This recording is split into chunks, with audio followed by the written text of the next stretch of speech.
और प्रश्न पूछे। हाँ, डायरेक्ट प्रश्न पूछो।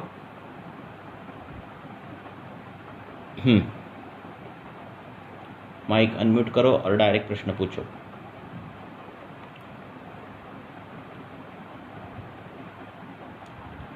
आवाज़ आ रही है मेरी? हाँ, ठीक है, डायरेक्ट प्रश्न पूछ सकते हो।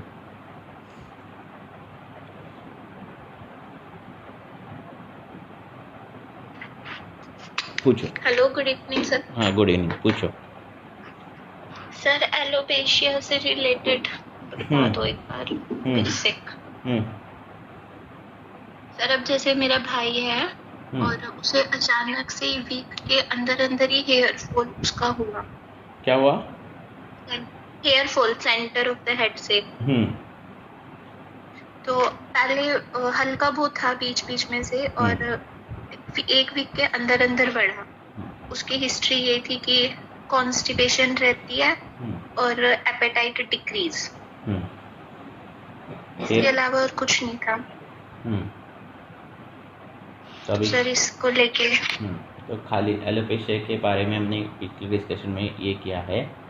तो किसके वजह से होता है? स्वेद होता है ना, पित्त का। हाँ, पित्त अपने उष्ण गुण से, तीक्ष्ण गुण से बढ़ जाने के कारण रोमकूप में जाता है और वहाँ से क्या हो जाते हैं? बाल झड़ना चालू हो जाता है। बराबर है ना? हाँ जी, बराबर। तो हमें क्या करना है? पित्त के गुण कम करने हैं, ये बात करना है। दूसरी चीज़ ये है कि बाल और किससे झड़ते हैं? तो क्रुमिन से झड़ सकते हैं। हाँ जी। तो क्रुमिन की ट्रीटमेंट भी करनी पड़ती है। तो वैसे ही इतिहास हो क्रुमिन का, तो क्रुमिन की हिस्ट्री की बाल झड़ते हैं। और बाल किस में झड़ते हैं? तो बाल कुष्ठ में झड़ते हैं। हाँ, तो कुष्ठ की संप्राप्ति कुछ है क्या, वो देखनी है। दारुणक है क्या, कंडू है क्या, तो वैसे हो तो कुष्ठ की चिकित्सा करनी है। तो खालित्य हमारे सामने आने के बाद हम ये 3-4 जो एंगल है, और किससे झड़ते हैं बाल? तो विष के कारण झड़ते हैं। तो डाई लगाने वाले या फिर कुछ भी विष से संपर्क जिसका आया है, तो इससे बाल झड़ते हैं। तो ये सब एंगल देख के हमें खालित्य के बारे में सोचना चाहिए। आपको लग रहा है कि ये पित्त के कारण झड़ रहा है, तो हमें पित्त पर काम करना चाहिए। तो पित्त पर जाने वाली, पित्त कम करने वाली और अस्थि धातु अच्छी करने वाली दवाई है वो आंवला है। तो आप आंवला दे सकते हैं पेट में। उसको लगाने के लिए आंवला का चूर्ण भी लेपन करके दे सकते हैं। अगर पित्त के कारण ही हो रहा है तो आप जलों का उच्चारण कर सकते हैं। अगर कृमि के कारण बाल झड़ रहे हैं और ऐसा हो रहा है तो धतूर आदि तेल मिलता है या फिर गुंजा तेल मिलता है, तो उस तेल का आप वो तेल लगा सकते हो पेट में, कृमि चिकित्सा कर सकते हो। तो डिपेंड ऑन कौन सा? धतूर आदि तेल। तो वो तेल लगा सकते। इसमें जो एंड्रोजेनिक एलोपेशिया है उसमें ऐसे बोलते हैं कि वो फिर से रीअकरेंस नहीं होती हेयर्स की, ऐसा कुछ है? नहीं, कौन क्या बोलता है ये मत देखो, हमारे ग्रंथ क्या बोलते हैं वो देखो। एक ऐसा करो कि पूरा 1 महीना जो नए प्रैक्टिशनर है उनके लिए कि पूरा 1-2 महीने हमारे दिमाग में वो internship, 3rd year, 2nd year, ये सब हमारे दिमाग से गया नहीं रहता है। तो बीडी चौरसिया की एनाटॉमी, फिजियोलॉजी है ना, और डेविडसन का मेडिसिन, वो उनकी जो फिजियोलॉजी, ये सब दिमाग में इतना बैठा रहता है तो वो गया नहीं रहता है। तो जब प्रैक्टिस करते हो तो ऐसा करो कि 2 महीने 2-3 महीने ऐसा डिसाइड करो कि मैं कुछ भी मॉडर्न का सोचूंगा नहीं। कुछ भी नहीं, ना एनाटॉमी ना फिजियोलॉजी ना कुछ भी नहीं। मैं सिर्फ आयुर्वेद में जो है उसके बाद इसके हिसाब से ट्रीटमेंट लूँगा। मीन्स क्या? अगर आपके पास पेशेंट आता है, हाँ, आपने माइक बंद किया तभी चलेगा। हाँ, तो आपके पास अगर पेशेंट आ गया, तो फॉर्मेट क्या होता है? किसी भी हम क्या इंटर्नशिप में देखते हैं, और या हम भी क्या करते हैं, पेशेंट आने के बाद उसको क्या है तकलीफ़ ये देखते हैं, फिर उसको सुलाते हैं और बाद में बीपी देखते हैं, है ना। तो ये हमने वो जो दिमाग में वही रखा है कि पहले बीपी देखो, फिर बीपी कितना शूट है, कम है, वो फिर उसके हिसाब से बाकी के निदान हो जाएंगे। ऐसा नहीं करना है। फिर क्या हो जाता है, आधुनिक वैद्यक शास्त्र ने रुग्णों को आदत लगाई है, वही आदत हम कंटिन्यू कर रहे हैं। हमें रुग्णों को क्या आदत लगानी चाहिए कि पेशेंट आने के बाद उसने पूरे लक्षण बताने चाहिए। हमें उसको आदत क्या लगाई है उन्होंने कि वो बैठेगा, अगर उसके पास रिपोर्ट होगी तो वो रिपोर्ट निकालेगा और सामने रखेगा रिपोर्ट, बराबर है। और रिपोर्ट सामने रखता है, फिर हम रिपोर्ट देखते हैं, फिर आगे का क्वेश्चन पूछना। और ये जो पैटर्न है ना वो हमें चेंज करना है। हाँ, वो रुग्ण के दिमाग में भी वो पैटर्न डालना है हमारा। और अभी हमारे पास जो पेशेंट आते हैं वो ना बेड पर सोते बीपी देखने के लिए ना कुछ करते हैं, वो पहले लक्षण बोलते हैं। तो मुझे ये हुआ है, अगर ज्वर आ गया तो इतने इतने काल से आ रहा है, ऐसा ऐसा ज्वर आ रहा है, रिपोर्ट वो बात की सब बात, ठीक है। तो ये पेशेंट को अभी उसके जो आदत है वो आदत उसको ढालनी चाहिए ऐसी कि आने के बाद हम क्वेश्चन पूछे और वो पहले आंसर दे, फिर बाद में ये सब बीपी की चीज़ें वो बाद में, ठीक है।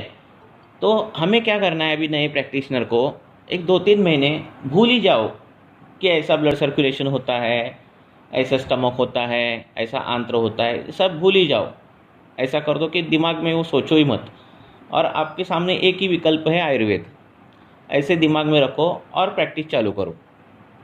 तब आपको बहुत कठिनाइयों का सामना करना पड़ेगा।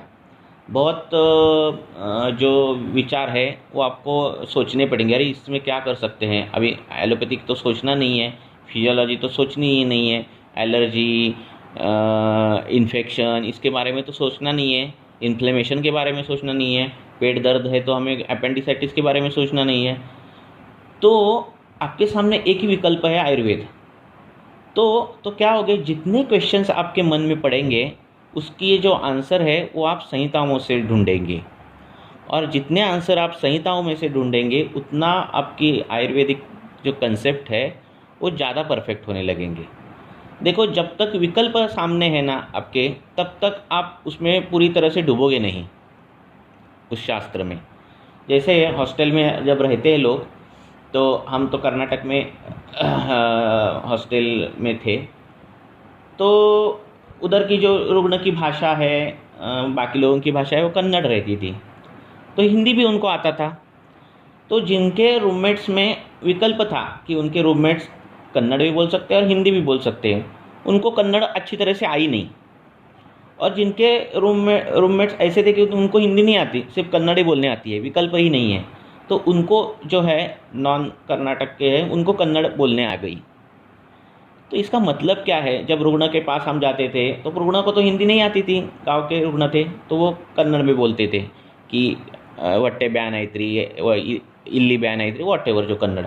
अब हमें तो कन्नड़ आती नहीं है, अब पर विकल्प तो सामने है ही नहीं दूसरी भाषा का, तो वो जो भाषा है वो हमने सीख ली। वैसे ही आयुर्वेद में है कि आपके सामने विकल्प है। देखो, आपके सामने है कि बाबा एक सोनोग्राफी है, कि आप सोनोग्राफी निकालने के बाद आपको सब पिक्चर पता ही चल जाता है, क्या है क्या नहीं है, स्टोन है नहीं है, प्रोस्टेटोमेगली है, सब कुछ पता ही चल जाता है। तो आप दिमाग को ज़्यादा स्ट्रेस ही नहीं देते। जब पेट में दर्द है बोलते, तो आप ये पेट में दर्द, उदर शुल्क के जो सभी एंगल है वो हम सोचते ही नहीं। हम क्या सोचते हैं, पहले तो दवाई दे दो, वातज है, पित्तज है, कफज है, वो दे दो, फिर 10 दिन नहीं ठीक हुआ तो सोनोग्राफी कर दो। जो एक ये जो स्टेज रहती है ना कि इसके आगे हमें सोचना है, आयुर्वेदिक के बारे में सोचना है, वो स्टेज ही हम नहीं आने देते। और क्या करते हैं, फिर वो विकल्प है उसके पास जाते हैं। अगर हमने एक बार मान लिया कि ये शास्त्र है, ये तो आपको मालूम है, परिपूर्ण शास्त्र है, ये भी आपको मालूम है, हमारे शास्त्रों में जो वर्णित है आहार सूत्रस्थान में आहार आदि जो कुछ कल्पनाएं हैं सभी के रसगुण विरूपक, अभी तक आधुनिक वैदिक शास्त्र बता नहीं सकता कि स्प्राउट खाने हैं कि नहीं खाने हैं, लीफी वेजिटेबल खाने हैं क्या नहीं खाने हैं, कब खाने हैं, कैसे खाने हैं, अभी तक मॉडर्न साइंस नहीं बता सकता, पर हम बता सकते हैं। इतना एडवांस अगर हमारा साइंस है, इतना हमारा साइंस अगर परिपूर्ण है, तो हमारे दिमाग में क्यों विकल्प है कि टेम्परेचर से, थर्मामीटर से टेम्परेचर देखना, बीपी देखना, ब्लड पैरामीटर चेक करना, सोनोग्राफी करना, ये विकल्प क्यों आ रहे हैं। तो ये विकल्प पहले 1-2 महीने क्या करो, भूल ही जाओ कि मेरे पास हमारे यहाँ सोनोग्राफी सेंटर है नहीं है, ये सब जो हमें क्या करना है, लक्षण देखने हैं, चिकित्सा करनी है। लक्षण नहीं पता चल रहा है, संहिता को वापस ढूंढो, वापस वो प्रश्न का उत्तर संहिता में। ऐसे अगर करोगे तो वो जो शास्त्र में जो ये होता है, एक ताकत होती है, वो ताकत आने लगेगी। क्योंकि क्या है, देखो ग्रुप में भी क्वेश्चन पूछते हैं, इतना जो मॉडर्न साइंस इतना दिमाग में भरा रहता है, तो क्वेश्चंस में भी मॉडर्न्स रहते हैं, उसमें पैरामीटर्स, तो सर इसका पांडु भी है तो एच भी इतना कम है और ये भी इतना है। अरे ठीक है कि आयुर्वेदिक वैद्य सुन रहे हैं आपकी बात। आप मॉडर्न के पास जाओगे, किसी मेडिसिन के पास अगर प्रैक्टिस करने जाओगे और आपने बोला सर ये पेशेंट है और ये मुझे लगता है इसको लंघन देना चाहिए क्योंकि आम पचन है, आपको पागल बोलेगा वो, आपको गाली देगा वो, देगा कि नहीं? माइक चालू करो। हाँ, जब इंटर्नशिप करो ना और नेफ्रोलॉजिस्ट के पास जाओ, किसी के पास जाओ और उसको बोलो सर अरे ये सर पेशेंट इसकी सामता है जीवा पे और सर लंघन देना चाहिए, वो आपको मूर्ख बोलेगा, पागल बोलेगा। हम ही है कि सुनते हैं, हम ही वैद्य हैं, सर वो कहते हैं हमें नहीं पता इसका लेवल, पता ही नहीं है, बोलेगा कहाँ से क्या लाया, अरे क्रिएटिनिन देखना भाई, ये बोलेगा तो क्या कर रहा है ना, मन में बोलेगा नहीं पागल कहाँ से क्या कंसेप्ट ला रहे हैं, है ना। तो ये बात है, वो उनके शास्त्र पर परफेक्ट है, वो इतने सिंपल उनको है कि आयुर्वेदीय परिभाषाएं पढ़ो, अग्नि का विचार करो, जो कुछ 40, 50, 40%, 50% जो फेल्योर आ रहे हैं ना उनके, वो भी चले जाएंगे अगर उन्होंने ये अग्नि, आम, आहार आदि ये सब कल्पनाएं पढ़ी तो। पर नहीं पढ़ते वो, इतने वो क्या बोलते हैं ना कि उनके पैती पर वो ठाम है, वो हिल नहीं रहे। हिलने वाले हम ही है ना। सब पैरामीटर देखो, ये करो वो करो और फिर कंपैरिजन करो और फिर केस पूछो, है ना। तो ऐसा नहीं होना चाहिए। पहले हमारा जो जितना पूरा है, जितनी जो क्या बोलते हैं विचार की जो लास्ट लेवल है, तब तक आयुर्वेद नहीं छोड़ना है। और फिर लास्ट की स्टेज है तो वो सब चीज़ें, वो बाकी की चीज़ें हैं, पर उतने तक तो हमें आयुर्वेदीय परिभाषा, आयुर्वेदीय संप्राप्ति यही मालूम रहनी चाहिए। ठीक है, पेशेंट आपने सामने आए और रिपोर्ट निकाले, उसको बोलो रिपोर्ट रखो, रिपोर्ट में नहीं देखने वाला।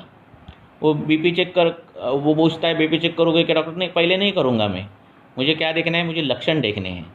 ऐसे करोगे ना तो अभी हमारे पास पेशेंट आता है, कोई बीपी बोलता ही नहीं, बीपी देखो, उनको मालूम है ये करता ही नहीं ये काम, ये क्या करते हैं लक्षण पूछते हैं, ये क्या करते हैं उन्होंने सुबह क्या खाया है।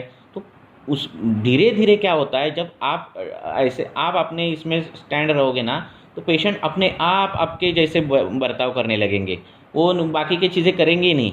वो 2 बार पूछेंगे, डॉक्टर साहब वो बोले हैं डॉक्टर ब्लड चेक करना है, पर आपको क्या लगता है, ऐसा पूछेंगे वो आपको। ठीक है ना। तो आपके विचारधारा के पेशेंट ऑटोमेटिक तैयार हो जाते हैं। ठीक है। तो मुझे कई लोग स्टूडेंट बोलते कि सर अरे ये तो घृता अभी पिएगा नहीं हमारा पेशेंट, लग रहा है। ऐसा होता ही नहीं हमारे प्रैक्टिस में कि आप बोल रहे हो और पेशेंट बोले नहीं हो सकता, ऐसा होता ही नहीं है। मेरा काम है बोलना, आपका काम है उसका फॉलो करना, यही होना चाहिए, बीच में कुछ होना ही नहीं चाहिए। ठीक है ना। वो नहीं ले सकता, पेशेंट को नहीं पसंद, वो उसको टाइम नहीं है पंचकर्म, अरे डायलिसिस को टाइम रहता है, तब नहीं हम वो डॉक्टर नहीं बोलते कि नहीं ये थोड़ी लेंदी प्रोसीजर है और उसको टाइम नहीं मिलेगा, ऐसा नहीं होता। वो फिक्स बोलते नहीं आपको जाना महीने में, हफ्ते में 1 बार आना है। तो ऐसे हो रहा है, वो अगर इतना बिजी शेड्यूल में उसके लिए टाइम निकाल सकता है, किसके लिए भी टाइम निकाल सकता है, तो हमारे क्यों नहीं निकाल सकता। आप पहले आपका जो विचार है ना, वो पहले फिक्स करो। दूसरी बात कि आपको मालूम रहते हैं ये व्याधि है, ये हेतु है। आपके पास स्किन का पेशेंट आया तो आपको मालूम रहते कि ये इतने हेतु उसने सेवन किया है, विरुद्धान्न किया है, ये किया है, वो किया है, तो आपने हेतु बंद किए, उसको बोले आपने कि भाई हेतु बंद करो, उसने हेतु बंद भी किए। अब उसकी हेतु विपरीत चिकित्सा आदि हो गई। उसके बाद आप इतने तो आप सब परिपक्व है कि आपको वातज, पित्तज, कफ सब दोषी दृष्टि पता चलती है। ये तो आप पता सभी वैद्यों को कि ये वातज त्वक विकृति है, पित्तज है, कफज है। तो उसके हिसाब से, हेतु के हिसाब से आपने दवाई भी दी, तो बची हुई जो 40-30% है वो भी चिकित्सा हो गई। तो इतना आपको परफेक्ट मालूम है, तो इसका मतलब पेशेंट ठीक होने वाला है। वो चाहे 15 दिन में आए और बोले नहीं ठीक लग रहा है, तो फिर आपको कॉन्फिडेंस चाहिए, नहीं आप ठीक हो जाओगे, आप फिर सब्र करो, आप ठीक हो जाओगे। ये कॉन्फिडेंस आप में चाहिए। पहली बात, आप में इतनी पॉजिटिविटी चाहिए, तब जाके कुछ 10-20% आप पेशेंट में दोगे।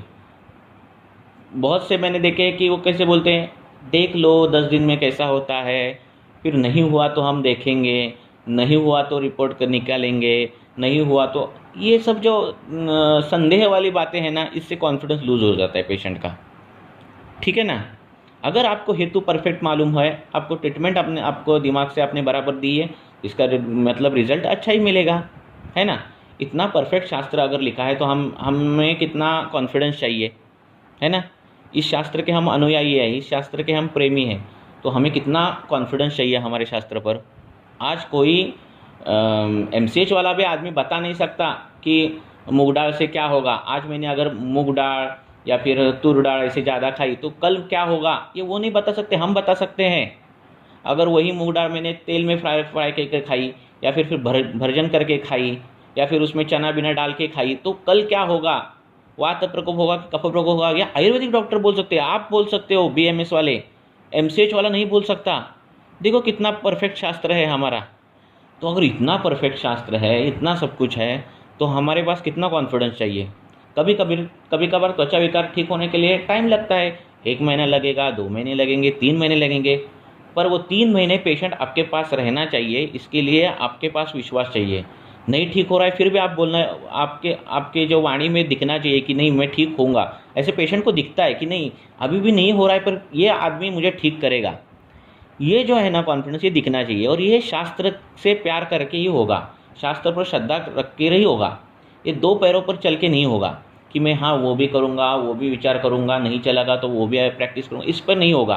क्योंकि ये शास्त्र है ना, जीवंत शास्त्र है। इसकी जितना सोचोगे, जितना उसका विचार करोगे, उतना वो आशीर्वाद देने वाली चीज़ है। ठीक है ना। तो इसीलिए मॉडर्न पैरामीटर्स ये सब 2-3 महीने बंद ही करो देखने, और फिर उसके बाद आपको पता चलेगा अरे मैं कितनी सिंपल बात थी ये डिसीज ठीक करने के लिए, कितना सिंपल विचार था। मैं जो विचार कर रहा हूँ वो शास्त्र में पहले से ही मौजूद है। मैं जो प्रश्न मैंने पूछा है वो शास्त्र में पहले से ही पूछा है। तो आपकी प्रैक्टिस शुरू होने के बाद से लेकर वो पीक वैल्यू तक जाने के लिए जो जो कुछ कठिनाइयाँ आती है, चाहे वो कुछ भी हो, चाहे वो प्रैक्टिकल कठिनाइयाँ हो, अभ्यास की कठिनाइयाँ हो, व्यवसाय की कठिनाइयाँ हो, आर्थिक कठिनाई, उस सब का जो है सॉल्यूशन ग्रंथ में लिखा है। क्योंकि ग्रंथ इसके लिए ही निर्माण किया है कि आप अच्छी तरह से प्रैक्टिस करो और अच्छी तरह से पेशेंट ठीक करो। इनका प्रयोजन ही वही है, चाहे वो वाग्भट का हो, चरक का हो या फिर सुश्रुत का हो। अगर इनका प्रयोजन ऐसा है तो हम शास्त्र पढ़ने के बाद वही फल मिलने वाला है हमें। तो इसीलिए विकल्प ही मत रखो। और फिर आपको पता चलेगा अगर मैंने आधुनिक वैदिक शास्त्र का कुछ भी अगर विचार नहीं किया और आयुर्वेदीय विचार करके ही मैंने अगर सब कुछ किया तो सक्सेस रेट जो है वो मेरा बहुत बढ़ता है, दुगना तिगुना हो जाता है। और हमने 2 तरह के विचार किए और उस पर काम किया तो जो रिजल्ट मिलते हैं वो नहीं मिलते उतने। तो इसीलिए जो नए वैद्य है उनको यह है कि ठीक है वो गलतियां होती है क्योंकि हमारा जो अभ्यासक्रम है कॉलेज का ये है, क्योंकि प्रोफेसर ही एलोपैथी प्रैक्टिस करते हैं, ठीक है, फिर इंटर्नशिप में आपको ये मिलता है, तो दिमाग में वो कंसेप्ट ज़्यादा बैठते हैं, है ना। और वो समझने के लिए एनाटॉमी और ये सब इजी है, तो हमें वो ज़्यादा पता चल जाता है ऐसा ऐसा है। पर हमने अगर आयुर्वेदीय विचार कर दिया तो बहुत से कठिन व्याधि, अनुक्त व्याधियों पर आप ट्रीटमेंट में आप ये कर पाओगे, ट्रीटमेंट दे पाओगे। ठीक है।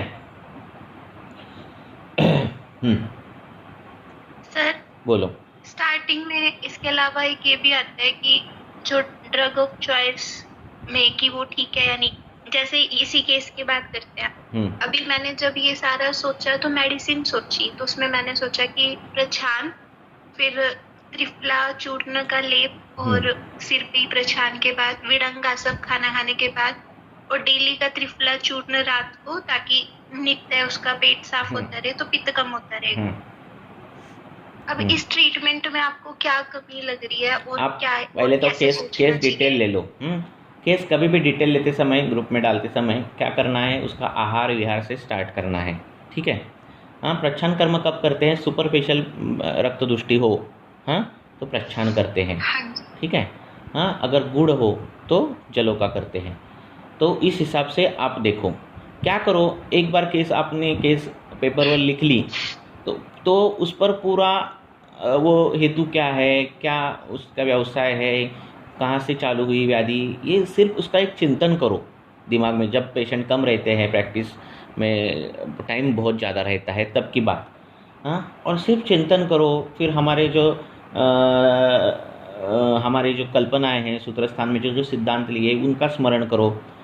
ऐसे करोगे ना तो थोड़ा पिक्चराइजेशन आपका क्लियर होता है कि क्या करना क्या है इसमें, है ना। तो कभी भी ना एक एक दिशा में ही करना है। मैंने देखे कई लोग क्या करते हैं, अरे इसका पाचन भी करना है, भ्रूण भी करना है, ये भ्रूण के लिए दे दिया, ये पाचन के लिए कर दिया, ये सर लेखन के लिए कर दिया, अरे सब एक एक ही साथ कर रहे हैं। ऐसा नहीं करना है। हमें आम पाचन करना है क्या तो आम पाचन करो, हमें भ्रूण करना है क्या, संतर्पण करना है क्या तो संतर्पण करो, हमें मांस धातु पर काम करना है तो मांस धातु बढ़ाना है कि कम करना है कि दुष्टि दूर करनी है, ये निश्चित करो। तो ये सभी चीज़ें क्या करना है ये निश्चित करो। और ये सब निश्चित होने के बाद ना फिर द्रव्य निकालने के लिए टाइम इतना कुछ कठिन काम नहीं है। द्रव्य नहीं निकाल पाओगे तो चिकित्सा विहारजक चिकित्सा क्रम जो है वो आप उसमें कर सकते हैं, तो वो भी कर सकते हो, ठीक है ना। तो वो बड़ी बात नहीं है। पर ये द्रव्य ये एक झटके में होने वाली चीज़ नहीं है। बार बार बार बार पढ़ने के बाद, हाँ, चाहे वो अष्टांग हृदय पढ़ो, चरक संहिता पढ़ो, जब आप चिकित्सा स्थान बार बार बार बार पढ़ोगे, द्रव्य गुण साइमल्टेनियसली द्रव्य गुण विज्ञान पढ़ोगे, ये बार बार पढ़ने के बाद एक ऑटोमेटिक ब्रेन में एक तैयार हो जाता है कि हम वो सब कर देते हैं चीज़ें। वो द्रव्य सिलेक्शन आ जाता है, ठीक है। वो कठिन काम नहीं है। ठीक है ना। हाँ जी सर। हाँ। तो उस हिसाब से काम कर दो, ठीक है। उसको पेट में पित्त शामक दवाइयाँ दो। पसीना कम आना चाहिए सिर को, ये सब को। फिर सूत्र स्थान में केश के लिए जो जो अच्छा है वो सब जो चीज़ें है वो देखना है। अभ्यंग करना है तो गर्म पानी सिर पर नहीं लेना है। हाँ, यहाँ से लेकर चिकित्सा स्थान तक जो जो बालों के लिए अच्छा है, जो जो गलत हो रहा है वो हेतु बंद करो, है ना। चिंता, शोक, क्रोध, हाँ, सुश्रुत ने तो संप्राप्ति दी है कि क्रोध हो जाता है और वो तो ऊपर की ओर जाता है। हाँ, ऐसी भी संप्राप्तियाँ दी है। तो ये हर एक आचार्य, हर एक टीकाकार, है ना, 35 टीका लिखी गई है वाग्भट पर। इसका मतलब देखो ना कितने लोगों को कहना चाह रहे हैं कि कितना है उसमें, है ना। तो ये सभियों का कभी भी इसमें मत पढ़ो, वाद में मत पढ़ो कि अरे ये आचार्य ये बोल रहा है, ये तो नहीं बोल रहा है, अरे क्या लिखा है आयुर्वेद में, ये नहीं, ऐसे कभी करो मत। हाँ, वो अपमान कभी करो मत शास्त्र का। अब आपको नहीं करना है, प्रैक्टिस मत करो, एलोपैथी करो, ठीक है। पर विश्वास रखना है तो पूरी तरीके से रखो। जिसमें आपको वाद लग रहे हैं तो हमारी बुद्धिमत्ता के बुद्धि के ऊपर का ये विषय है, ऐसा करके आप छोड़ सकते हो, ठीक है। पर किसी को गलत मत ये करो, क्योंकि ये अपने हमारे बुद्धि के बहुत परे है सब कुछ ये। तो इनकी अगर हमने दोष निकाले तो बहुत ही गलत है ये चीज़। तो बार बार बार बार संहिताओं से जब सब पढ़ोगे तब तक क्या होगा, जितनी पढ़ोगे उतना द्रव्य का आकलन हो जाता है। कई विशिष्ट द्रव्य कई विशिष्ट अवस्था में आते हैं, कई विशिष्ट द्रव्य किसी विशिष्ट व्याधि में या फिर दो व्याधियों के बीच में आने वाले द्रव्य रहेंगे। तो ऐसा है, एक 100 द्रव्यों पर आपका बहुत पढ़ाई हुई और 100 द्रव्यों के ऊपर तो आप बहुत अच्छी खासी प्रैक्टिस कर सकते हो। 100 द्रव्य मीन्स 100 हेतु विपरीत द्रव्य, ऐसे विचार करो। तो इतने पर आपकी प्रैक्टिस बहुत अच्छी चल सकती है। ठीक है।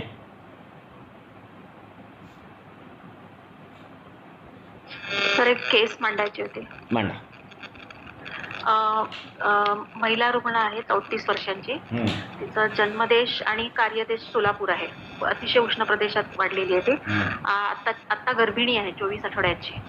आणि माझ्याकडे प्रेझेंट झालं त्यावेळेला स्वेदाधिक्य शिरप्रदेशात अतिस्वेद प्रवृत्ती, म्हणजे प्रचंड पूर्ण अख्खा टॉवेल ओला होतो इतकं तिला स्वेद प्रवर्तन होतं पाठीच्या भागातून आणि शिरप्रदेशातून। त्याच्या सोबतीला वृल्लास, छर्दी, दिवसातनं 2 ते 3 वेळा छर्दी आणि द्रवमल प्रवृत्ती हे लक्षण आहेत। जेव्हा घाम येतो तिला त्यावेळेला त्याच्यानंतर प्रचंड दौर्बल्य, म्हणजे ग्लानी हे वित्पत्तीचं ते रसक्षय झालेला असतो। पूर्व रसक्षय होतो तिचा। पूर्व इतिहास जर घेतला तिचा तर तिला 15 ते 16व्या वर्षी फिट्स सुरू झाले होते तिच्या वयाच्या। त्यावेळेला त्यांना ते ग्रँडमाल एपिलेप्सी म्हणून त्यांनी ती ॲलोपॅथीची औषधं चालू केली होती।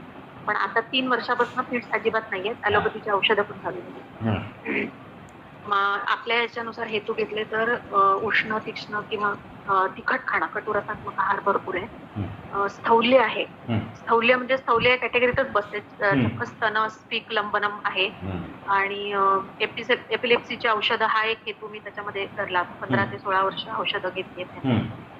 दुसरा हेतू असा आहे की प्रायमरी इन्फर्टिलिटी होती आणि त्याच्यामध्ये IUI आणि हे सगळे म्हणजे हे सगळे ट्रीटमेंट करून तिला आता प्रेग्नन्सी राहिलेली आहे. तर त्या ह्याच्यामध्येही त्यांनी जी काही औषधं वापरली असतील माहिती नाही, म्हणजे मला हार्मोन्स किंवा जे काही वापरलं असेल तर तोही हेतू मी पकडलाय.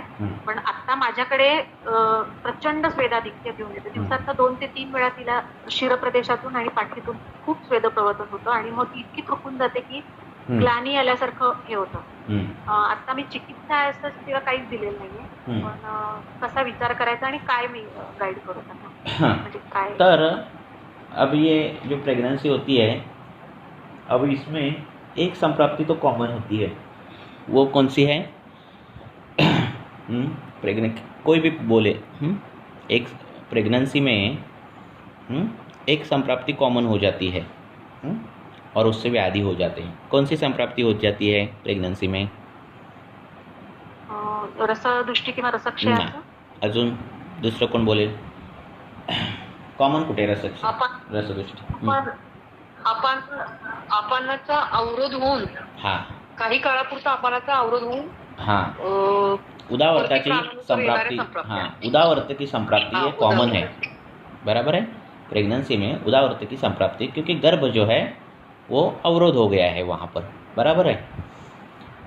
अब ये संप्राप्ति मीन्स ऐसा है कि व्याधि हो गया ऐसा नहीं है, पर वायु जो उदावर्तित होता है तो उससे छर्दी होगी. बाकी के जो लक्षण है, हिचके आना, ये सब लक्षण विक्षण जो है वो दिखाई देते हैं. पेट फूलना, पेट साफ न होना, अनाह जैसे व्याधि, ये सब प्रेगनेंसी में होते हैं. अब इसको क्या हो रहा है? स्वेदाधिक्य हो रहा है, बराबर है. शिर प्रदेशी, पीठ प्रदेशी है ना, स्वेदाधिक्य हो रहा है. अब ये कब होगा स्वेदाधिक्य? जब ये उदावर्तित वायु आमाशयस्थ पित्त को, ग्रहणीस्थ पित्त को शाखागत लेकर जाएगा, तब होगा. ये होगा कि नहीं? है ना, सिंपल है ना, म्हणजे कठीण काही नाही त्यात, है ना. पित्त तो है, लक्षण स्वेदाधिक्य पित्त का लक्षण है ना. पर पित्त क्या होना चाहिए? अग्निवर्धन होना चाहिए. हो क्या रहा है? स्वेदाधिक्य हो रहा है ना. तो वो पित्त वहाँ का कहाँ गया? त्वचा में क्यों, वहाँ कैसे गया? वात से गया. तो वात ने क्यों उधर तक भेजा उसको? वात का काम है नीचे जाना, क्योंकि वो प्रेग्नेंट है, बराबर है. अब पहले से ही पित्त इतना मौजूद है कि तो वात को फेंकने के लिए पित्त रेडी है. बराबर है. अब वो शाखा में क्यों जा रहा है? वो चीज़ है हमारी, ठीक है. तो नहाने से पहले कुछ खाना खाना, व्यायाम से पहले कुछ करना, मीन्स खाना खाना, ऐसे कुछ संप्राप्तियाँ, अब ऐसे कुछ हेतु हो रहे तो वो बंद करो. तीखा जो कुछ वो खा रही है वो पहले बंद करना है, ताकि वो जो वात तो घूमने ही वाला है, पर उसके लिए उसके साथ पित्त नहीं होना चाहिए. वात तो ऐसी चीज़ है, तो उसके पित्त को अगर दोस्त बना लिया तो पित्त के गुण बढ़ाएगा, कफ को दोस्त बना दिया तो कफ के गुण बनाएगा, है ना. तो ज्वर में ऐसा लिखा है कि वो वात पित्त के साथ आता है और त्वचा में जाता है तो गर्मी महसूस होती है, और जब कफ के साथ जाता है तो ठंडी महसूस होती है. अब इधर क्या हो रही है संप्राप्ति? वो पित्त के साथ जा रहा है और त्वचा में जा रहा है, तो उसको जो पित्त प्रकोपक आहार विहार है वो सब उसके बंद कर दो. अब दूसरी बात यह है कि ये उदावर्तित जो वात है उसको थोड़ा तो अनुलोमित करना चाहिए, बराबर है. तो इसके लिए प्रेगनेंसी में हम जो है, और पित्त शमन करना चाहिए. दोनों चीज़ें हमें करनी है, बराबर है ना. उसको रेचन नहीं देना है, पर उसका मृदु विरेचन करना है और पित्त शामक भी करना है. तो कौन से रस से करते हैं हम ये? मधुर रस से करते हैं. तो मधुर रस इसकी जो दवाइयाँ है वो आप मनुका, मनुका जो है, हिंदी में क्या बोलते हैं मनुका को? मनुकाला काय म्हणतात हिंदीमध्ये? किशमिश. किशमिश बोलते हैं। हाँ, तो किशमिश जो है वो एक एक मुठ देना है उसको, चबा चबा कर खाना है। तो उससे क्या होगा, पित्त तो पहले से ही है ना, तो जो मनुका है वो मधुर रस से उसको शमन करेगा और वात का अनुलोम भी हो जाएगा। धीरे धीरे धीरे वो बोलेगी अभी मेरा आना भी कम हो रहा है, अभी पेट भी बहुत अच्छी तरह से साफ़ हो रहा है, और जो ये है पसीना विसीना है वो भी कम लग रहा है, और शरीर में ताकत महसूस हो रही है। क्योंकि ये पाकावस्था होती है ना, उष्ण तीक्ष्ण गुण बढ़ जाने के कारण क्या होता है, शरीर के जो भाव पदार्थ है उसका भी पचन हो जाता है, और उसका पचन होने के बाद क्या हो जाता है, वो ये जो भाव पदार्थ है वही तो शरीर का धारण करते हैं धातु, पर उनका पचन होने के कारण उसका धारण शक्ति कम हो जाती है। फिर रुग्णों को क्या लगता है, उनको थकवा महसूस होता है। और ये मधुर रस हमने दे दिया तो वायु का अनुलोमन हो जाएगा, पित्त का शमन हो जाएगा और ब्रोहण भी हो जाएगा। ये तीनों चीज़ें हम एक साथ कर सकते हैं। तो ये करो चालू, और अनंत तक क्षीरपाक चालू कर दो उसको। तो ये दोनों गाय के दूध में, हाँ, तो ये अगर चालू कर दे तो वो भी काम हो जाएगा, सभी काम हो जाएंगे एट ए टाइम, हो जाएंगे की नाही? हां, आता ही की सोपी वाटली की नाही? हो हो पण पुनरावर्ताचा विचार डोक्यात नव्हता आला की आपण पण ते आता ते ब्लड पॅरामीटर बघितल्यावर किती कठीण वाटणार? हो वाटणार ना? काय काय केले ब्लड पॅरामीटर? घाबरत होती. हा आता ते ब्लड पॅरामीटर कुठले कुठले केले तुम्ही, काय केलेले? ॲलोपॅथीचं काय काय केलेलं आहे? मॉडर्न साइंस का क्या देखा था उसमें? कुछ टेस्ट किए होंगे ना, वो क्यों पसीना आ रहा है? ऑलरेडी त्यांनी केलेले आहेत सगळे. ब्लड शुगर आहे, ब्लड शुगर आली आहे तिला, आली ना, येणार ना, शाखागत गेले ना. प्रेग्नन्सी इंड्यूस हे सांगितलं. बीपी थोडंसं हाय आहे, थायरॉइड लेवल नॉर्मल आहे. देखो बाकी ते त्यांचं ते हार्मोनल करत राहतात दर महिन्याला. तो शुगर, उसको शुगर निकली है और बीपी हाई है। अब ये ध्यान में रखो और ट्रीटमेंट देना चालू कर दो। देखो क्या दिमाग में आता है, कुछ भी नहीं आएगा दिमाग में, ओके है ना? आएगा तो कन्फ्यूजन ही आएगा, बराबर है ना? हाँ, तो गर्भिणी असल्यामुळे हाँ, तो मनु का तो दिमाग में आएगा ही नहीं, क्योंकि शुगर बढ़ेगा ना है ना? शुगर बढ़ेगी तो मनु का तो आएगा ही नहीं, मधुर रस तो आएगा ही नहीं दिमाग में, है ना? ऐसे ही होता है। हाँ, तो धन्यवाद। यही होता है। इसीलिए पहले आयुर्वेद के बारे में, आयुर्वेद के हिसाब से ही सोचना चालू कर दो। चला पुढे। हिंदी जो है उनको समझ में आ रही है ना केस?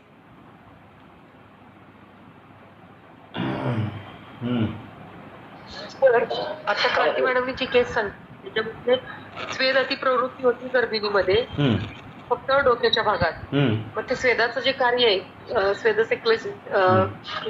विद्रुत, त्या काठावरती काय परिणाम घडेल? केस तिचे गळणार ना, तिचे केस गळत असणार आहेत. तुम्ही डायरेक्ट विचारा, केस ती हो म्हणणार, गळणार. गळणार, त्यात काय मोठं काय नाही, हे फक्त मॅजिक आहे. आपण आपल्या लक्षणानुसार सांगतो. मॉडर्न त्या पेशंटला जर आपण सांगितलं अरे मग तुमचे केस गळतात की नाही खूप, तर अरे हो, तुम्हाला कसं माहिती? कसं आहे ते, त्यात काही मोठी संप्राप्ती नाही, आहे की नाही? रसक्षयाची लक्षणं सगळी आहेत सर. हा, रसक्षयाची दिसणार, थकवा वाटणार तिला, आहे की नाही? बर, पुढे इतकं सोपं असतं. फक्त काय करायचं, आयुर्वेद विचार करायचे. बोला पुढे, आगे. तर तो टिपिकल शब्दासहिष्णुता हे पण लक्षण आहे तिच्यामध्ये. शब्द असहिष्णुता, रसक्षय, असहिष्णुता. असं शोधायचं. शब्द असहिष्णुता कुठं आलेला आहे ग्रंथामध्ये, ग्रंथ शोधायचे. ते निदानातले प्रत्येक श्लोकावरून जायचं, बघायचं कुठे काय आलं. असं केलं की आणि चांगला अभ्यास होतो. वीणा, वेणू म्हणजे बासरी, तंतुवाद्य, ह्यांचे पण शब्द आवडत नाहीत त्या पेशंटला. इतका तो इरिटेट झालेला असतो शब्दांना. बर, पुढे.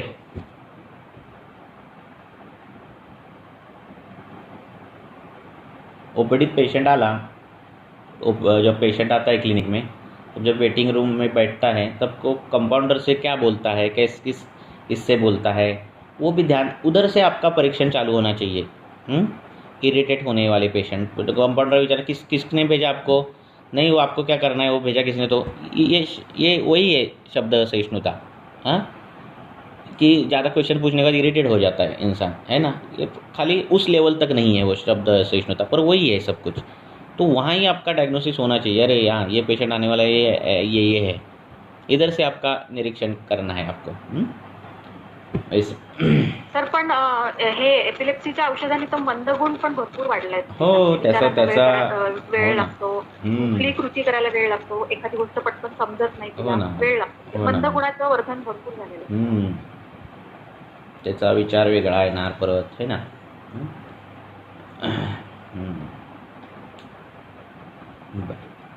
आगे,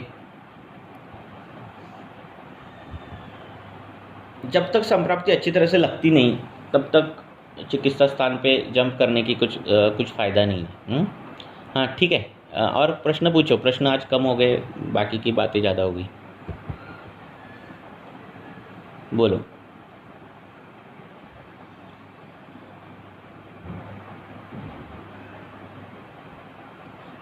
हाँ, पर बराबर है कि नहीं मैं जो बोल रहा हूँ, ये मैं 11-12 साल की प्रैक्टिस के बाद ही बोल रहा हूँ कि इतना आप यही करो कि आयुर्वेद ये विचार करो, नहीं तो बहुत कन्फ्यूजन होने वाला है। हाँ, इतने मॉडर्न पैरामीटर, क्या क्या पढ़ाई करोगे, पूरी ज़िंदगी कम पड़ जाएगी, है ना। सभी पढ़ाई करने के लिए क्या क्या करोगे पढ़ाई, है ना, हो वही नहीं पढ़ाई। इसलिए वो मॉडर्न वाले कैसे रहते हैं, ENT वाला ENT देखता है, उसके पास स्केबिस का पेशेंट आया ना तो भी उस ट्रीटमेंट नहीं देता स्केबिस के पेशेंट को। ENT वाले के पास अगर आप कान ये लेकर जाओगे, वैक्स विक्स निकाला और उस पेशेंट ने बोल दिया अरे डॉक्टर साहब इधर स्किन पे मुझे ये ऐसा ऐसा स्पॉट है ना, तो वो अब सिंपल क्रीम देने में तो आप भी दे सकते हो, पर वो नहीं देगा। इतने उन्होंने ये करके रखा है लिमिटेशन कि नहीं इसके आगे नहीं मुझे देना है। तो हमारा ये है कि हमें मॉडर्न डेविडसन भी पढ़ना है, हचिंसन भी पढ़ना है ना, फारक त्रिपाठी भी पढ़ना है, फिर चरक संहिता भी आनी चाहिए, टीका बिका तो बहुत आगे की बात, हमें सब कुछ करना है। ये कैसे होगा, नहीं होगा, है ना। और बोलो।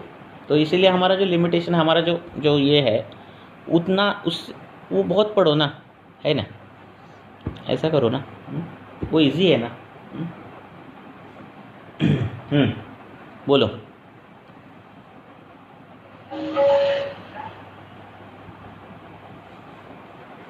बरोबर है कि नहीं,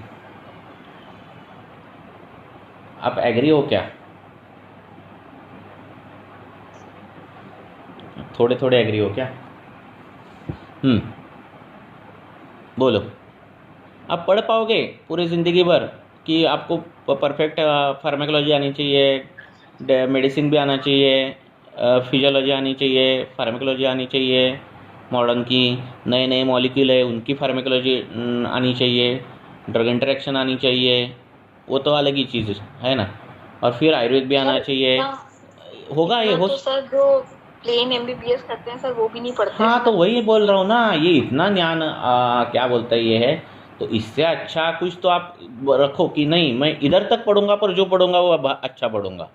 ये किया तो कुछ फ़ायदा तो है ना उसका, नहीं तो ये क्या मराठी में बोलते हैं, एक ना धड़ बराबर चिंध्या, ना वो आता है ढंग से ना वो आता है, ना ये कंसेप्ट क्लियर है ना वो कंसेप्ट क्लियर है, ऐसा हो जाता है। बराबर है ना। हाँ, पूरा पहले आयुर्वेद पढ़ो, ग्रंथ सब कुछ हो गए, बराबर से कंसेप्ट मालूम है, तो बाकी का थोड़ा टाइम है तो ठीक है वो पढ़ो, फार्माकोलॉजी पढ़ो, ये पढ़ो वो पढ़ो। पहले से ये सब कुछ पढ़ना है तो वो कठिन हो जाता है ना। पता तो चलता है BMS के बाद, पहले पता चलता है क्या पढ़ना।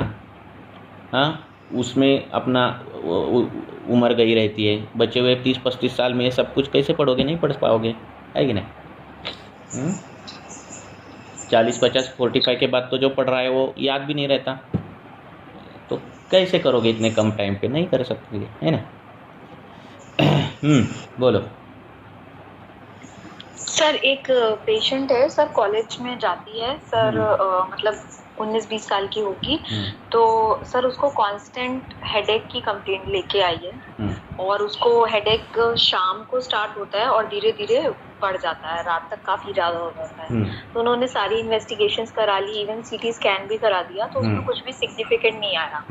तो फिर जब मैंने पेशेंट की, क्योंकि वो हॉस्टल में रहती है, घर से दूर रहती है, अभी छुट्टियों में आई थी, तो उसकी खाना पीना ऐसा है कि जंक फूड, पैकेट वाला फूड और कुछ भी इधर उधर इन्वेस्टिगेशन सब खाना। कुछ किए रहते, पर ये आर किसी ने देखा नहीं रहता, ये तो है ना। जी सर।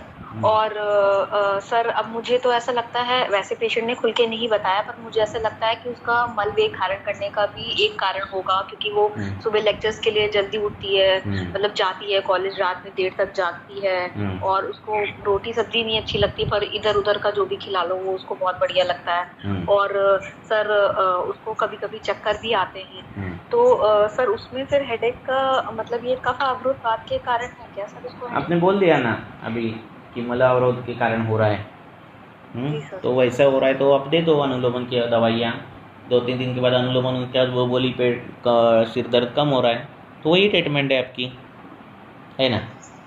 जी सर। और सर अगर वो कारण नहीं हुआ तो सर? तो शिरोरोग अध्याय में सब कुछ आपको देखो, हेतु क्या है देखो, लक्षण कैसे है देखो, है ना। तीखा बीखा खाने के बाद हेडेक हो रहा है तो ये देखो, धूप में जाने के बाद हो रहा है तो वो देखो, है ना। सुबह उठने के बाद हो रहा है तो कारण कैसा है वो देखो, और उस हिसाब से नस्य बिस्ते जो है वो वातज होगा तो रासनदी तेल का नस्य चरकने दिया है ना। पित्त जो होगा तो उस हिसाब से नस्य दिया है, उस हिसाब से कर दो। तो शिरोरोग शिरोशूल जो है, तो शाम को चालू होता है तो वो वातज ज़्यादा दिख रहा है ना। तो ये टिपिकल दिखता है कि खाना खाने के बाद वो कम लगता है, तो अगर वातज है तो खाना खाने के बाद घृतपान करना है, घृत सेवन करना है, तो वातज शिरोशूल कम हो जाता है।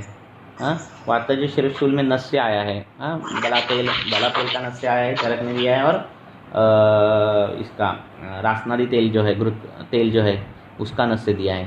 तो वो नस्य देने के बाद वो ठीक हो जाते हैं। बला तेल तो कॉमन मिल जाता है, उसका नस्य देने के बाद चालू हो जाता है। उसके लिए बेस्ट घृत वातज शिरोरोग के लिए है जो वो शतावरी घृत है, चरक ने बोला है। तो शतावरी घृत अगर खाने के बाद आपने गर्म करके आधा 1 चम्मच दे दिया तो वातज शिरोरोग होगा तो ठीक हो जाता है। ठीक है। बाद में कर्ण पुराण ये सब आप कर सकते हो इस हिसाब से। हाँ बोलो सर। एक केस है, 23 साल की एक लड़की है, जॉब करती है, 10 से 7 बजे तक उसका जॉब रहता है।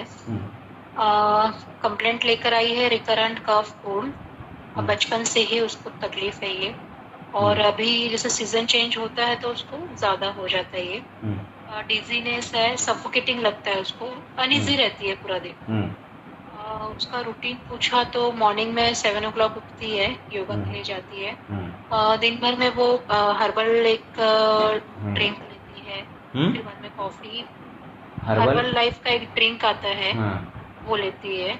उसके में ब्लैक कॉफी लेती है, फ्रूट्स में एप्पल, बनाना, पपाया लेती है, और दिन भर में कुछ भी नहीं खाती है। हाँ, मैंने वो सब करेक्ट किया। लंच में भी वो सिर्फ एक एप्पल ले रही है, और रात में शाम में 7 बजे तक वो सुबह से लेके ये सिर्फ फ्रूट्स ही खा रही है, शाम में भी वो ग्रीन टी ले रही है। और बाद में रात में 8:30 बजे उसका ये है कि चपाती और सब्जी, चपाती और सब्जी गिन के खाना है, और रात में स्लीप है 2 बजे।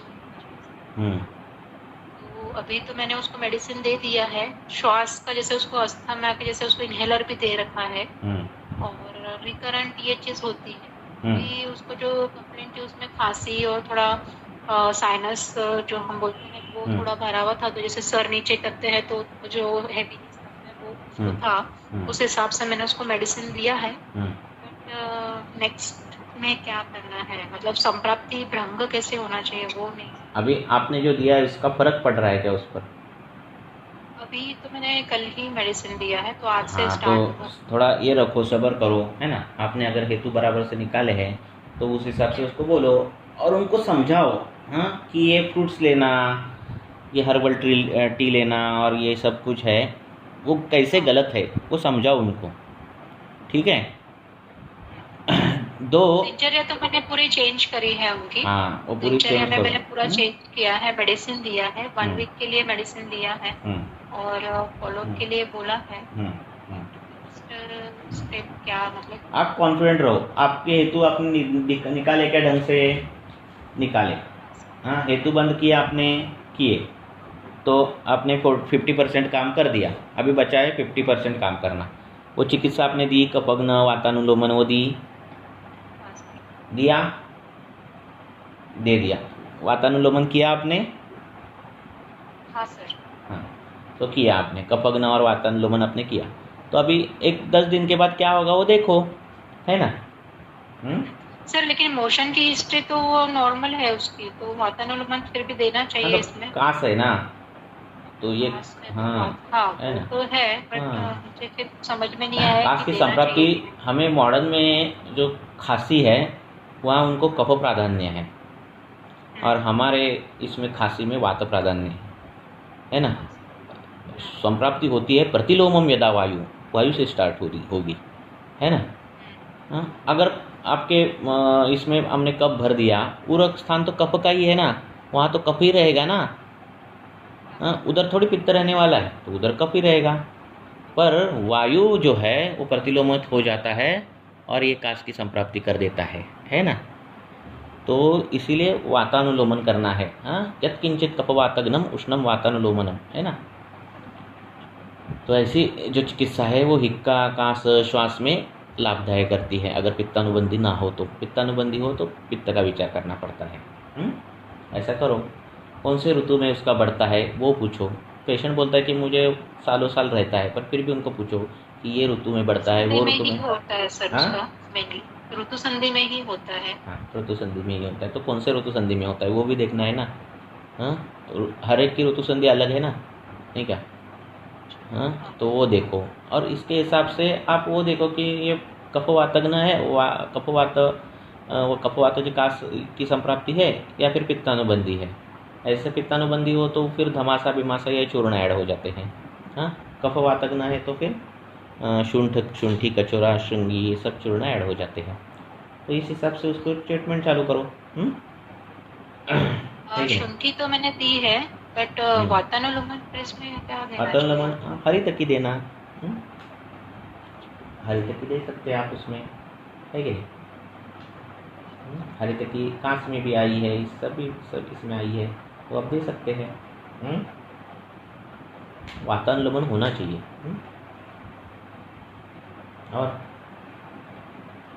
और ये करो, क्या करो, 10 दिन देखो। 10 दिन के देने के बाद आपको पता चल जाएगा, ठीक है। कफवात जब प्योर अगर संप्राप्ति आपको दिख रही है, ऐसे वर्ण है कि वातानुगत कफज कास ऐसे लिखा है, तो आपको जो है वो ये देना है, क्या देवदार देना है, हरितकी देना है, ये कॉम्बिनेशन करके देना है। तो ये कफवात कास और ये संप्राप्तियाँ भंग करता है, और फिर स्रोतसों में गया हुआ लीन हुआ कफ जो है वो भी पतला कर देता है और अनुलोमित कर देता है। ऐसे संप्राप्ति हो गई तो ट्रिगर जो रहता है कास का वो कम हो जाता है। जो वातानुलोमन हमने वात का अनुलोमित वात को किया, तो ये ऊर्ध्व जो ट्रिगर रहता है वो हार्ट अटैक में दिखता है, प्रथम श्वास में दिखता है, सभी इसमें दिखता है। तो वो जो ट्रिगर है उसका वेग कम हो जाता है ना। जैसे घोड़े को वो 2 रस्सी बांधने के बाद वो जो खींचने के बाद जो होता है वैसे वो हो जाता है ना। जितना प्रेशर उदावर्तित होना चाहिए उतना नहीं पड़ता, क्योंकि वो अनुलोमित हुआ रहता है। हाँ, वेगकालीन जो अवस्था आती है वो कम हो जाती है, उसका जो सीवियरिटी वो कम हो जाती है अगर हमने वातानुलोमन किया तो इसीलिए वात व्याधि में ऐसे इसमें क्या क्या दिया है कि एरंड तेल दूध के साथ दो, ये करो वो करो, सब में वात का अनुलोमन करो, यही दिया है। मैक्सिमम ट्रीटमेंट आप दोगे तो वात को छोड़ा नहीं है किसी ने, क्योंकि करने वाला तो वही है ना। बाकी के दोष क्या बढ़ेंगे, लक्षण निर्माण करेंगे, पर इधर को उधर करने वाली जो चीज़ है वो आती है ना।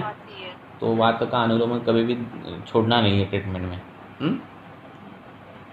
क्योंकि अभी के सभी पेशेंट अध्ययन करते हैं, आमाजरण करते हैं, संकीर्णासन करते हैं, इतना सब कुछ करते हैं, वेगावरोध तो हो ही जाता है ना। कौन वेगावरोध नहीं करता, हो ही जाता है वेगावरोध।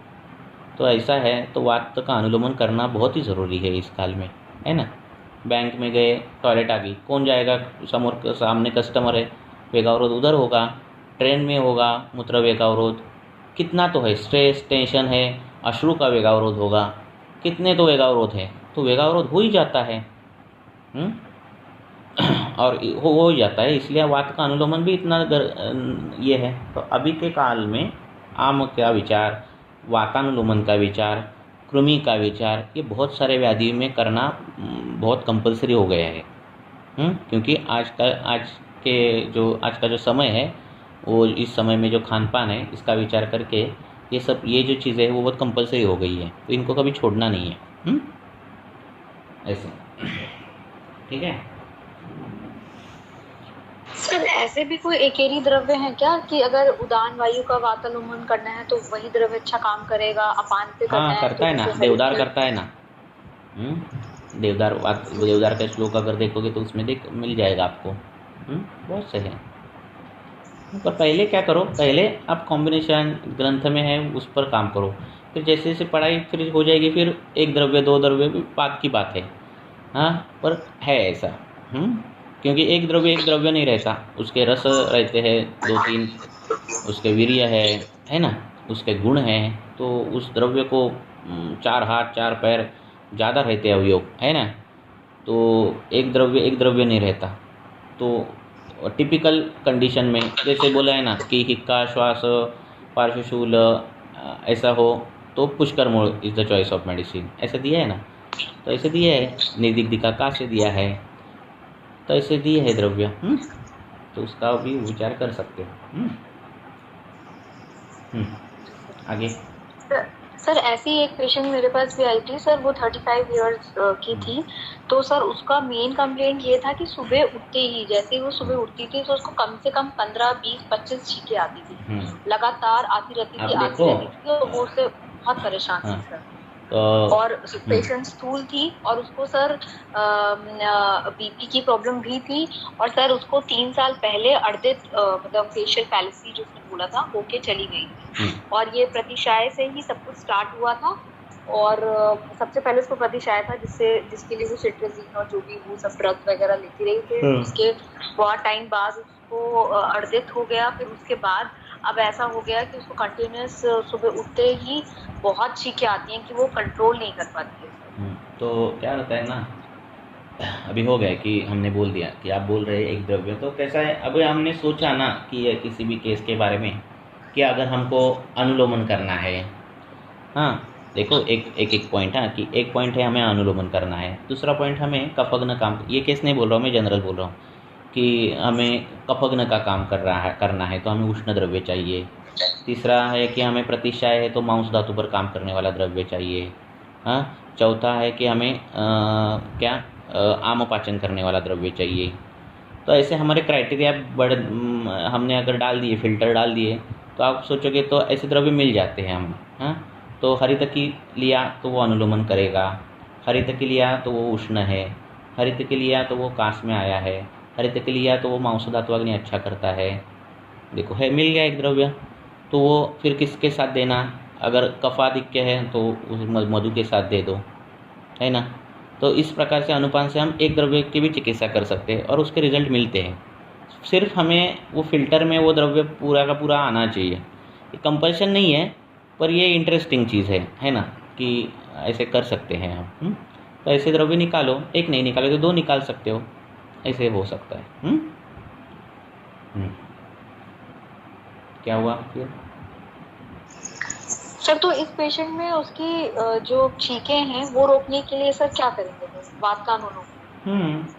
छींके आना, वेग जो है ना, किसी भी हो, छींक का हो, तमक श्वास का हो, हार्ट अटैक का हो, शिरशूल का वेग हो, ये वेग जो चीज़ है वो वात के कारण होती है।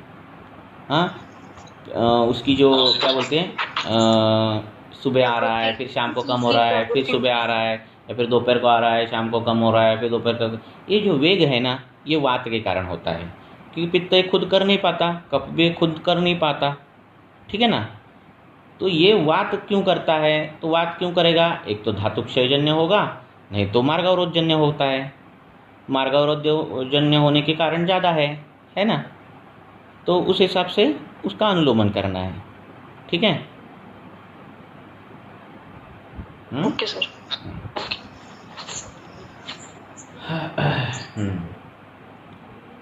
और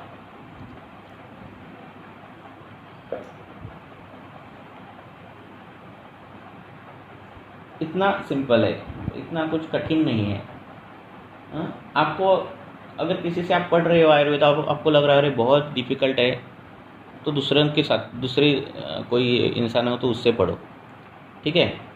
एक कहावत थी कि एक बोला जाता है कि अगर कोई भी विषय आपको लग रहा है कि ये बहुत सिंपल है स्कूल में, तो समझ लेना वो टीचर बहुत अच्छा पढ़ा रहा है।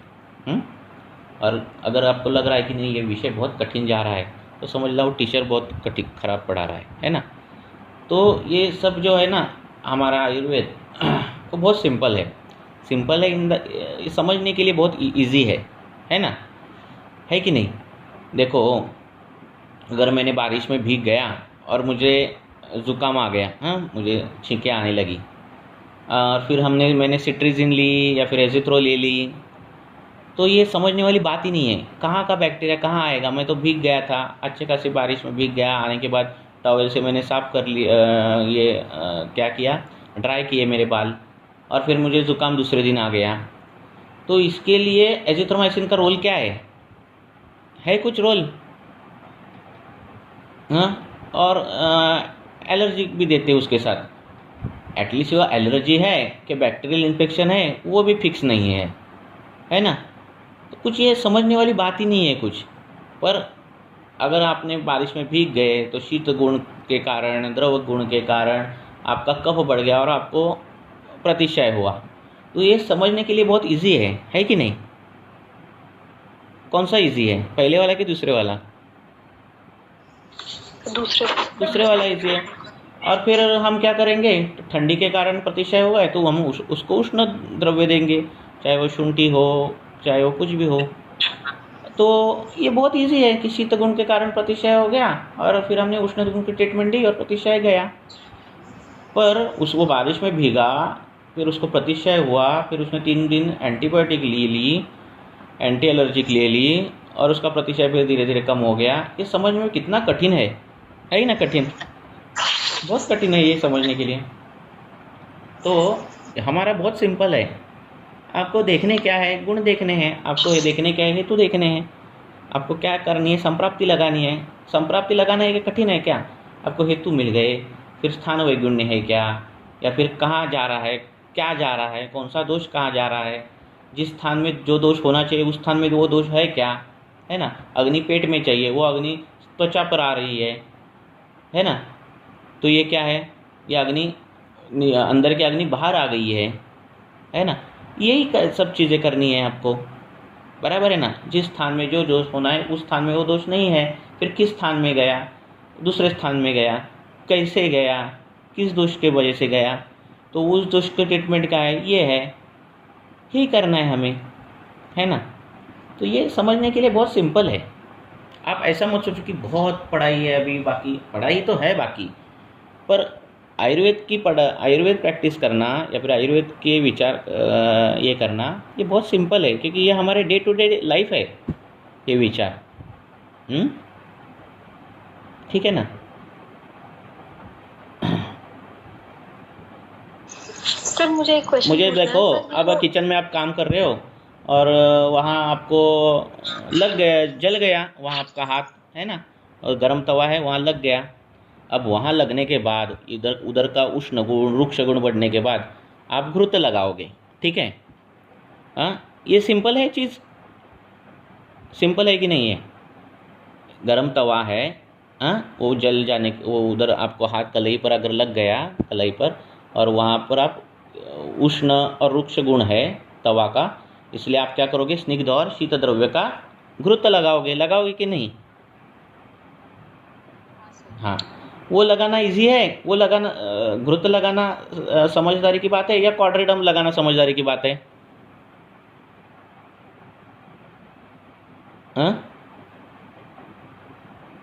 वहाँ कहाँ बैक्टीरिया आ गए बैक्टीरिया। एंटीबैक्टीरियल क्रीम वहाँ लगाने की ज़रूरत है? नो सर, नहीं बैक्टीरिया सर। इतना हाई टेम्परेचर पे तो इतना सिंपल हमारा आयुर्वेद है, तो क्यों जा रहे हो उतने बड़े इसमें कि, है ना, ऐसा। बोलो अब।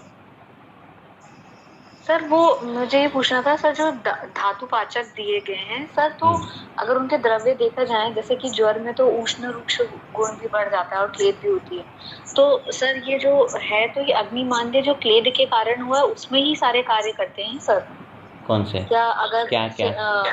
जैसे रस पाचक है, रक्त पाचक के जो भी द्रव्य आए हुए हैं सर, संतत सतत विषम ज्वर में सर, तो सर एक्चुअली वो रसोगत ज्वर की दवाई नहीं है। रसोगत ज्वर की ट्रीटमेंट अलग है, रक्तगत ज्वर की ट्रीटमेंट अलग है, मांसगत ज्वर की ट्रीटमेंट अलग है। ये सब जो है वो विषम ज्वर के क्वाथ है। संततक, सततक, अन्य दुष्क, चतुर्थक के क्वाथ है।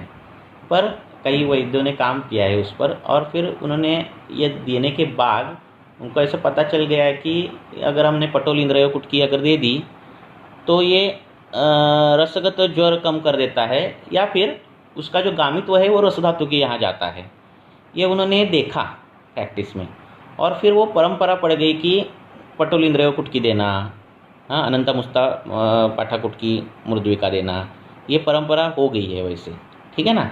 तो ये गामित्व के हिसाब से उसका विचार करो, जो पाचक जो दिए हैं, और फिर उसकी ट्रीटमेंट गामित्व के हिसाब से उसका फ़ायदा करके ले लो।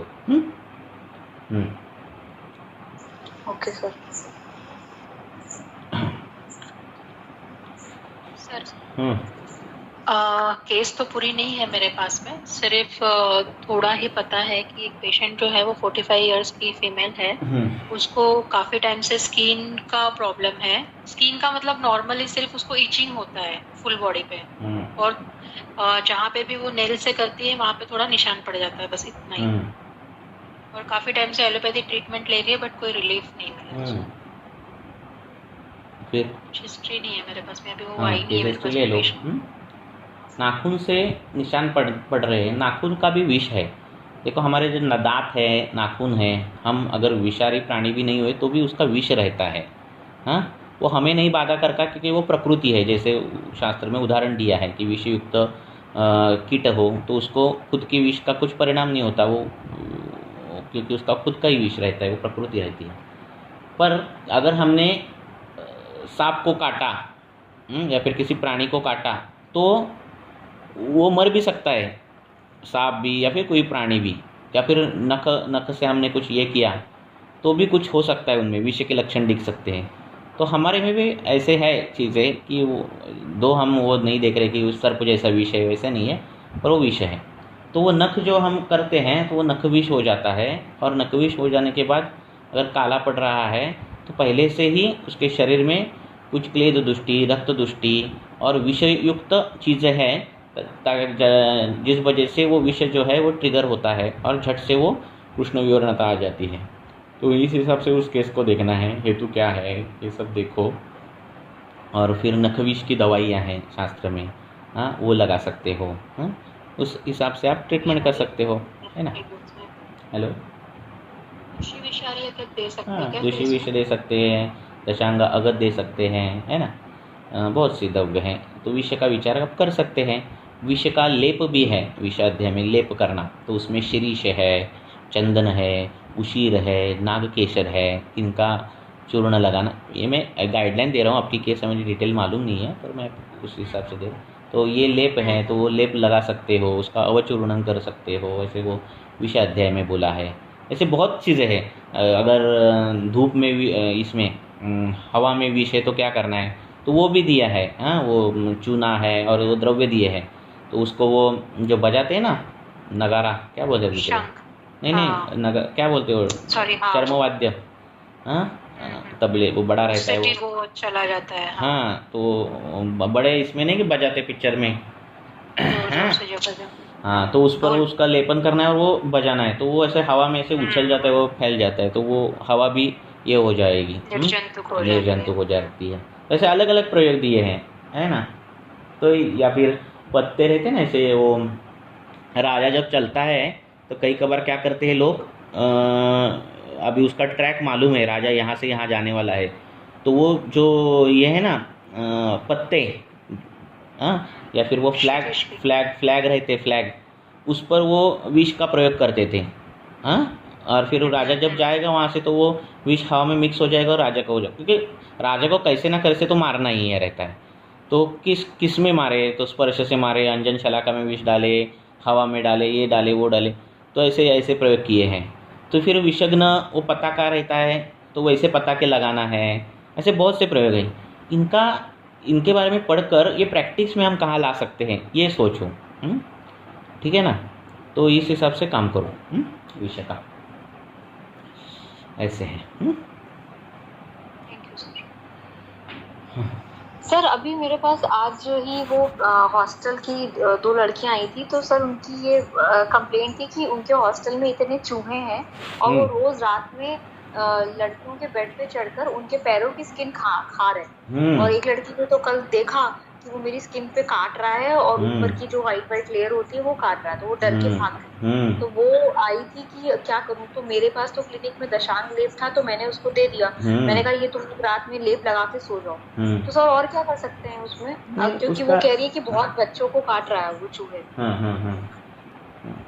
तो ये चूहे का काम करना पड़ेगा। ये जो चूहे हैं ना, शास्त्र में वो चूहों के प्रकार भी दिए हैं, अलग अलग मूषक दिए हैं।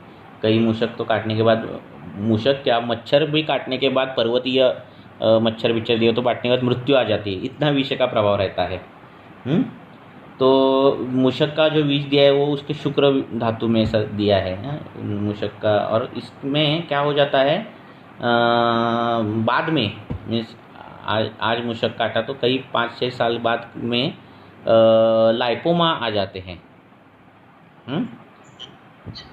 ठीक है, तो एक ये है, कौन सा, एक अगध है जिसमें नागकेशर और ये सब है, और ये शहद के साथ खाना है। वो कॉम्बिनेशन देखो, तो उससे वो चला जाता है ऐसे। और भी है कई। हाँ बोलो ना।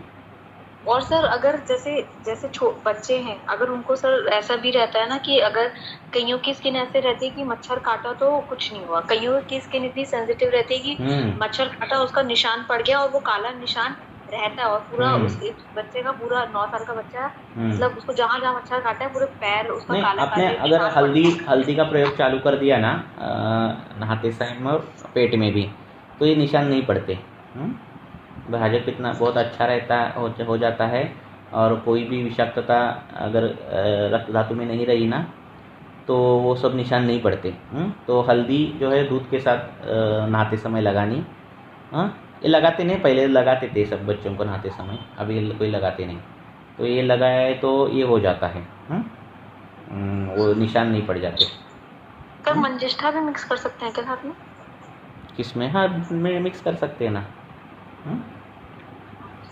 तो विष कैसा है, तो बहुत से दिए है। ये अपना स्पाइडर है, तो उसका विष का क्या कर सकते हैं। हाँ, तो ये भी विचार करो, कई उनके घर में स्पाइडर बीडर भी रहते हैं।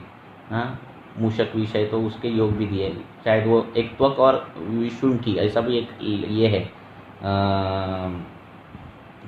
अंदर पेट में लेने के लिए, इसके मूषक विष में 2-3 है। हाँ, तो वो देखो, तो वो हिसाब से वो करो, तो उसके बहुत अच्छे रिजल्ट मिल जाते हैं। ऐसा नहीं पता चल रहा है, अगर पेट में जल रहा है तो आमाशयगत विष है, पक्वाशयगत विष है, तो उसके भी योग दिए हैं। पर आमाशयगत विष होगा तो तगर जो रहता है ना, तगर, तो तगर का चूर्ण इसके साथ दिया, अपने शहद के साथ दिया, तो वो आमाशयगत विष चला जाता है ना। और पक्वाशयगत दिया तो भी उसका योग दिया है, दारू, हल्दी और ये सब दिया है ना। तो इस प्रकार से वो सब करो। ठीक है, ओके सर। ओके, ठहरेंगे।